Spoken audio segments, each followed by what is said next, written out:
Okay, well, today is day 2 back to school, and yesterday went really well. I felt like my energy was pretty good. I did drink a Coke Zero, which I was trying to see if I can not stop, if I could stop drinking soda, at least until like half of the year. But I think just with my schedule and stuff, it's pretty hard to do. I kind of start losing energy and stuff toward the like late afternoon and then right before my night class, and so I'm okay with that. And in fact, yesterday when I did my numbers, they were actually really good. I was my ketones were at 1.0, and my blood glucose was at 99. So and I had just drinking part of the Coke Zero like a little bit before. So Coke Zero doesn't affect my numbers. I have come to find out over the past few months. But I do know that it's not that great for you. I was feeling a little bit sick a few weeks ago. And I wasn't sure if it was because it was the carbonation or something that was getting to me. So I had stopped drinking it for quite a few weeks. And then yesterday was the first day that I had one for probably a couple months. So yeah, we'll see. I will see. I'm going to try not to drink as many, as I can. Every once in a while, I'll just take one in, and then yeah, my night classes were great, and everything was fine. I didn't sleep very well last night. It's super cold where I live right now, and so yeah, I didn't sleep real well. So I woke up pretty early again, and then from waking up early yesterday. So I have a feeling at the end of the week I'll be really tired. And then today, when I went to the school gym, I noticed that they had a new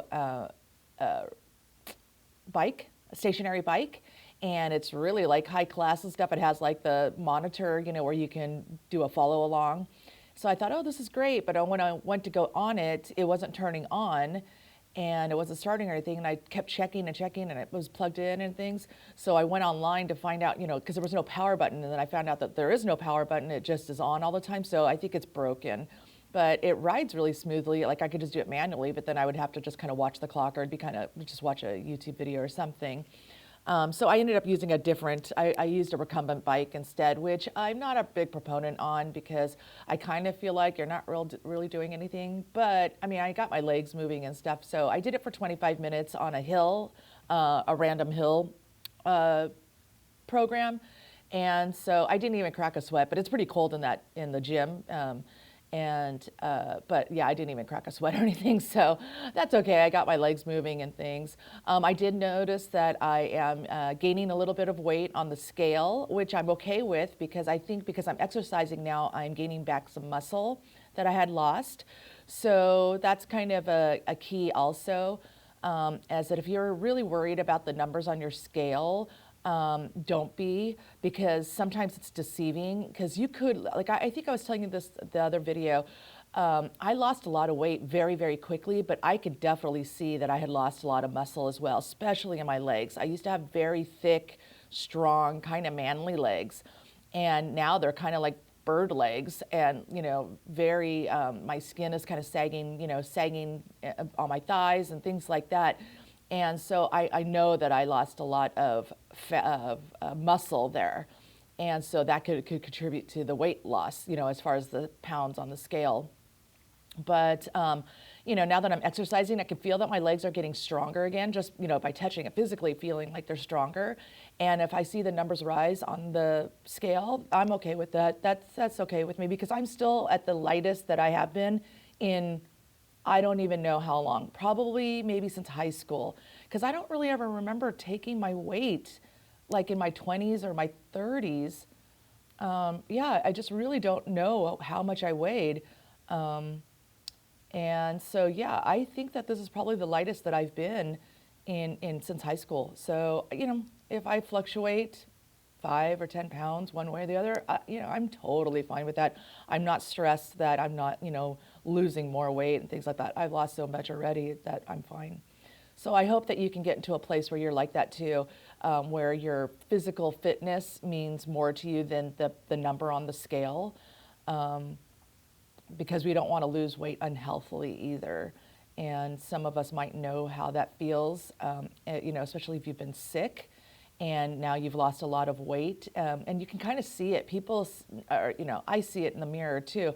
Sometimes I look in the mirror and I think, man, I kind of look sickly, especially if you lose a lot of weight very quickly. And people will say, hey, I see that you've lost some weight. Are you okay? It's more like, are you okay? Or is there a health concern?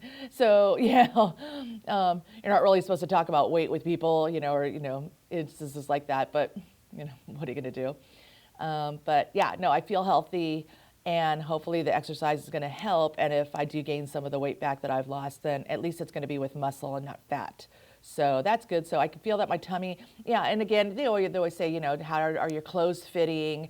How are you feeling physically, when you walk, up some stairs or, across, for X amount of time, do you feel better than you used to? And if you've lost any kind of weight, I mean, of course, your legs or your knees might feel better because there's not as much pressure per pounds, and on your ankles and your feet as well. But again, if you don't have muscles to support that, then you're going to feel it as well. So anyways, that's where I'm at right now. And so I am hoping that, time will tell. And I'm really hoping that if I continue the running, especially the longer runs, and I get my cardio back up and I get my legs stronger, then it's not going to be such a big deal. So good. I'm looking forward to it.